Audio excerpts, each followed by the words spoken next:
मेरा नाम समीर है। मैं एक बिल्कुल नॉर्मल लड़का हूँ। मतलब नॉर्मल इतना भी नहीं, क्योंकि मैं उन लोगों में से हूँ जो रात को 2 बजे तक जागते रहते हैं सिर्फ गेमिंग के लिए। उस दिन भी कुछ ऐसा ही था। घर वाले सो चुके थे, पूरा घर खामोश था। सिर्फ मेरे रूम में हल्की सी ब्लू लाइट थी जो मेरे मोबाइल स्क्रीन से आ रही थी।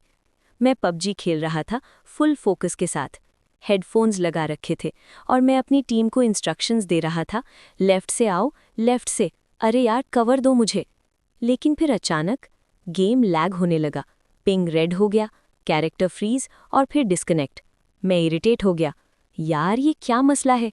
मैंने तुरंत वाईफाई आइकन चेक किया, सिग्नल गायब। मैंने गुस्से में फ़ोन बेड पर फेंक दिया। बस अभी के अभी रूटर रीस्टार्ट करता हूँ। मैं उठकर रूटर की तरफ जाने लगा, लेकिन उस वक्त मुझे एक अजीब सी बात महसूस हुई। रूम का टेम्परेचर अचानक ठंडा हो गया, जैसे एसी फुल स्पीड पर चल रहा हो, जबकि एसी बंद था। मैंने धीरे से पीछे मुड़कर देखा और मेरी सांसें रुक गईं। रूम के कोने में एक लंबी सी सफ़ेद कपड़ों वाली औरत खड़ी थी। उसके बाल इतने लंबे थे कि उसका चेहरा बिल्कुल छुप गया था। मैं बिल्कुल फ्रीज हो गया। मुझे समझ नहीं आ रहा था कि मैं भागूं या चीखूं। फिर उसने अपना सर थोड़ा सा टिल्ट किया और धीमी सी आवाज़ में कहा, वाईफाई का पासवर्ड क्या है? मैंने सोचा कि शायद मैं सपना देख रहा हूँ। मैंने अपनी आंखें जोर से बंद की, फिर खोली, लेकिन वो अब भी वहाँ खड़ी थी।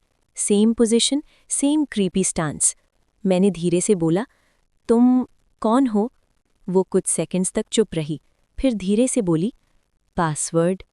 मैं काफ़ी कंफ्यूज हो गया। ये चुड़ैल है या कस्टमर सपोर्ट? मेरा दिमाग डर और कॉमेडी के बीच फंस गया था।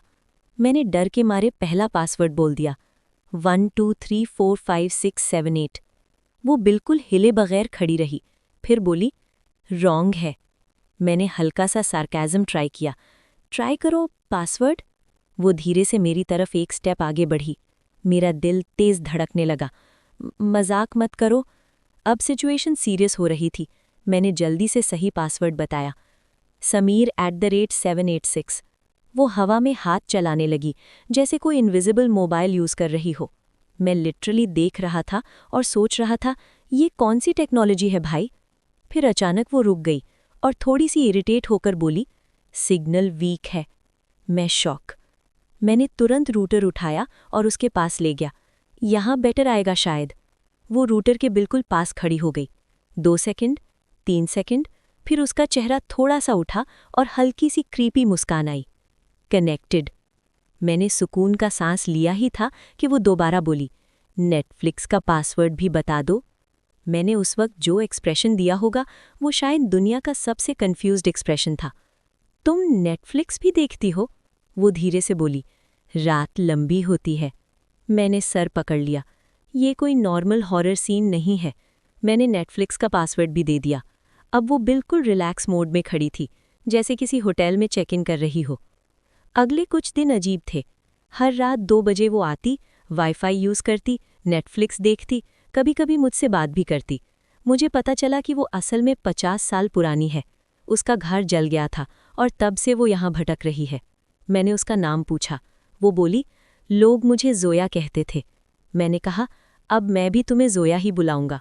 और उस दिन के बाद एक अजीब से दोस्ती शुरू हो गई। एक रात मैंने देखा, वो हॉरर मूवी देखकर डर रही थी। मैंने बोला, तुम खुद चुड़ैल हो, तुम्हें किस बात का डर? वो बोली, ये वाली बहुत स्कैरी है। मैं हंस पड़ा। लेकिन फिर एक दिन सब बदल गया। मैंने देखा कि वाईफाई का बिल डबल आ गया। मैंने ज़ोया से पूछा, तुम कितना इंटरनेट यूज़ करती हो? वो चुप रही, फिर धीरे से बोली, मैं अकेली नहीं हूँ। मेरा दिल सूंख गया। मतलब? वो धीरे से मुस्कुराई और कहा, मेरे जैसे और भी हैं। उस रात एग्जैक्ट 2 बजे सिर्फ एक नहीं, 3 अलग-अलग नॉक्स आए। डोर के बाहर 3 शैडोज़ नज़र आ रही थीं और एक आवाज़ आई, पासवर्ड हमें भी चाहिए। मैं जम गया। ज़ोया ने धीरे से कहा, अब तुम्हारा वाईफाई सबका हो चुका है। आज भी मेरा वाईफाई कभी बंद नहीं होता, मगर स्पीड कभी फुल नहीं आती, क्योंकि रात को कोई और भी यूज़ करता है।